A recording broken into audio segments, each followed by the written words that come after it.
देखिए, अच्छा सेल्समैन बनना ना कोई बहुत मुश्किल काम नहीं होता।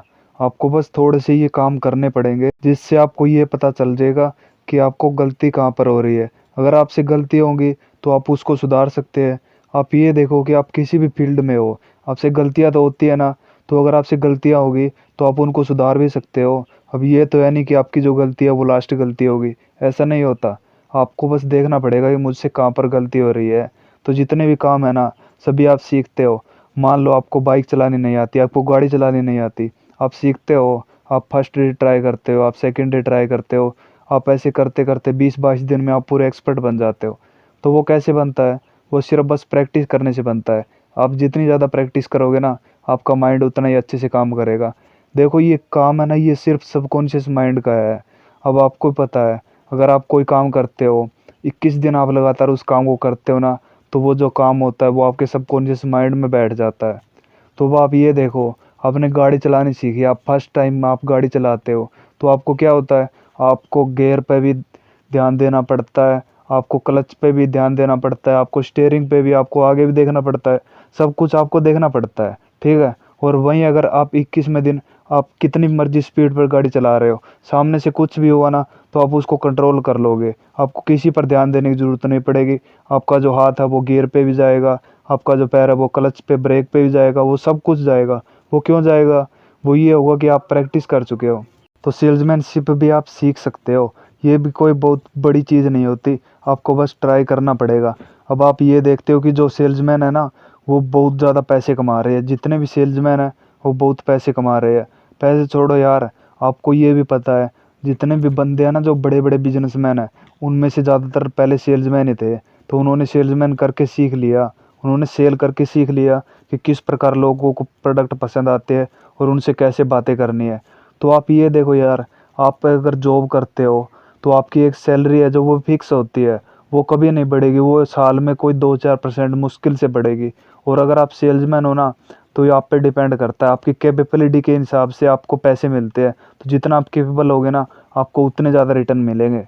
तो ये कुछ पॉइंट डिस्कस कर रहा हूँ जिससे आपको ये पता चलेगा कि आपको अच्छा सेल्समैन कैसे बनना है। मैं खुद भी एक सेल्समैन हूँ, तो अब मुझे अपना एक्सपीरियंस है, तो मैं आपको बता रहा हूँ, अपना एक्सपीरियंस आपके सामने शेयर कर रहा हूँ। जब भी आप कस्टमर से बातें करो, कस्टमर आपका 2 तरीके का हो सकता है। आपका कस्टमर या तो सीधा डायरेक्ट कस्टमर हो सकता है, या फिर जो शॉपकीपर है वो भी आपका कस्टमर होता है। तो अब आप किसी भी से बात करते हो ना, किसी को गलत साबित होना पसंद नहीं होता। चाहे वह गलत हो ना, तो भी लोगों को ये पसंद नहीं होता कि लोग मुझे गलत साबित करें। वो कितना मर्ज़ी गलत हो ना, तो वो खुद को ये नहीं मानेगा कि गलती मेरी है। तो आप अगर उनसे बहस करोगे, उस कस्टमर की पूरी गलती है। अगर आप उसको गलती बताओगे ना कि गलती आपकी है, तो वो कभी आपसे प्रोडक्ट नहीं लेगा, क्योंकि लोगों को ये पसंद नहीं होता कि मैं गलत साबित हूँ, चाहे वो गलत हो। तो आप जितना उसके ना बहस से बचिए। तो अब आप कई बार ये देखते हो कि जो बड़े बड़े सेल्समैन भी होते, उनको सेल करते हुए बहुत टाइम हो गया, वो भी ये गलती करते हैं। वो ना बस लोगों से उनको ये होता है कि बस मैं ही सही हूँ। तो आप कभी भी ना ये मत करना, जितना उसके ना, आप कभी भी अपने कस्टमर से बहस मत करना। आप जितना उसके ना, आप नीचे हो जाना। अगर उनकी भी गलती है ना, तो आप उनको मत बताना कि गलती आपकी है, क्योंकि अगर आप उनसे बहस करोगे, बहस का रिजल्ट सिर्फ यही होगा कि उसमें हार आपकी होगी। क्योंकि अगर आपसे वो प्रोडक्ट ले रहा है, आप उनसे बहस करोगे, तो वो आपको पसंद नहीं करेगा। अगर आपको पसंद नहीं करेगा, तो वो आपसे अपना प्रोडक्ट क्यों लेगा? तो आपको ये करना है, जितना उसके ना बहस से बचो। नंबर 2 है, लोगों को स्पेशल फ़ील करवाओ। आपका जो कस्टमर है ना, उसको आपको स्पेशल फ़ील करवाना है। स्पेशल फ़ील आप कैसे करवाओगे? मान लो आप नए सेल्समैन हो, तो आपको अभी एक्सपीरियंस लेना है। तो आपको करना ये है कि देखो, आपको डर लग रहा है। स्टार्टिंग में ना आप कोई भी नया काम करते हो ना, तो उससे आप नर्वस होते ही होते हो। तो आपको करना ये होगा कि आप स्टार्टिंग में, देखो आप नए सेल्समैन हो, तो आप लोगों से मिलने जाओगे, अपने कस्टमर से मिलने जाओगे। कस्टमर आपका कोई भी हो सकता है। तो आप ये देखो, अगर वाक़ई में आपको डर लग रहा है ना कि हाँ, मैं नर्वस हो रहा हूँ, तो आप ये बात उनको कह दो। आपको ये लगेगा कि ये गलत बात है, पर यार ये देखो, बंदे को ये लगेगा कि ये मेरे सामने नर्वस हो रहा है, मतलब मुझ में कुछ क्वालिटी तो है। अब आप ये देखो, आप किसी बंदे से मिलते हो, मतलब जो बेस्ट सेलिब्रिटी है, मान लो आपको अक्षय कुमार से मिलने का मौका मिल गया। आप फर्स्ट टाइम मिलोगे तो आप नर्वस पक्का होगे। तो वो जो बंदा होता है ना, वो सामने वाला कस्टमर, वो भी यही फीलिंग लेगा कि मैं कुछ तो स्पेशल हूँ, तो इसीलिए ये बंदा मुझसे डर रहा है, मतलब मेरे सामने नर्वस हो रहा है। तो आप उसको कह दोगे कि पता नहीं सर क्यों, पर आपसे बात करने में ना मुझे थोड़ा डर सा लग रहा है।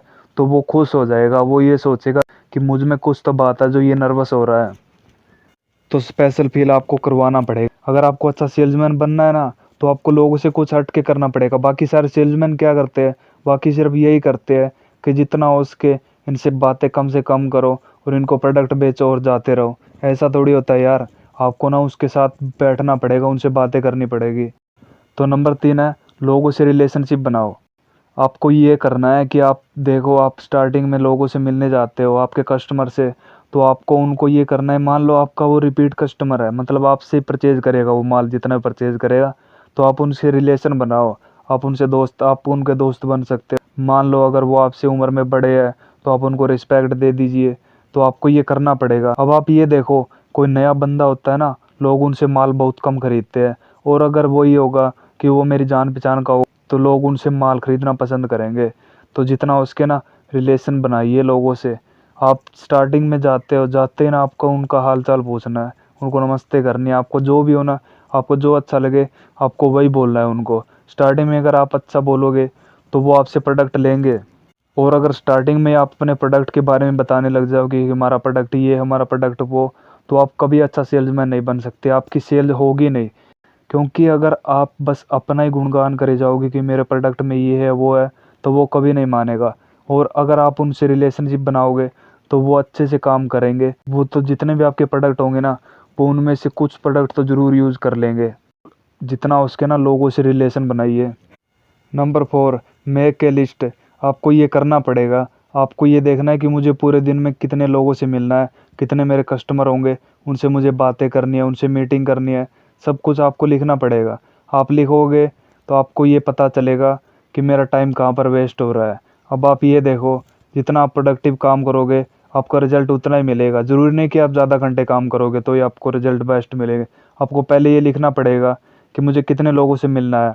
फिर आप ये देखो, शाम को आपको ये देखना पड़ेगा आके कि जितने भी लोगों से मिला हूँ मैं, अब उनको ये देखो कि पर एवरेज मेरी रेवेन्यू कितनी आई है, मतलब मुझे कितना पैसा मिला है लोगों से। आपने 100 कस्टमर से डील करी, आपको 10,000 रुपये मिले, मतलब आपको एक कस्टमर से 100 रुपये मिले। तो आप ये देखो कि मैं उसको कैसे बढ़ा सकता हूँ, आपको पहले लिखना पड़ेगा। आप ये भी लिखो कि कम लोगों से भी ज़्यादा चार्ज कैसे कर सकता हूँ, या फिर मैं अपनी सेल कैसे बढ़ा सकता हूँ। फिर आप बड़ा टारगेट रखिए। आपको ये जो टारगेट आपने अचीव कर लिया, उससे कुछ बड़ा टारगेट रखिए कि मुझे ये टारगेट अचीव करना है। नंबर 5, आपको सिर्फ 6 दिन काम करना है। आपको ये नहीं करना कि मुझे 7 दिन काम करने हैं, हफ्ते के 7 दिन काम करूँगा, दिन में मैं 12-12, 13-13 घंटे काम करूँगा। चलो मान लिया आप काम करते हो, आप 6 दिन काम करो, आप चाहे 10 घंटे काम करो, आप 12 घंटे काम करो, जितना उसके ना आप 6 दिन ही करिए काम। क्योंकि इससे ये होगा कि आपको ना जो एक दिन रेस्ट का मिलेगा, उससे आपका माइंड फ्रेश हो जाएगा। अगर आपका माइंड अच्छा होगा ना, तो ही आप अच्छा काम करोगे।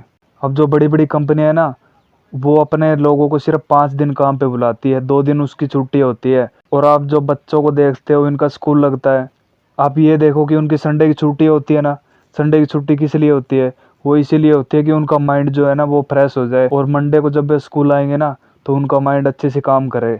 तो जितना उसके ना आप 6 दिन काम कर, अब जितना मर्जी हो, आप 10 घंटे 12 घंटे, आप में जितनी कैपेबिलिटी है ना, आप 6 दिन काम करिए, जितना उसके 6 दिन ही करिए बस। तो मिलते हैं नेक्स्ट वीडियो में।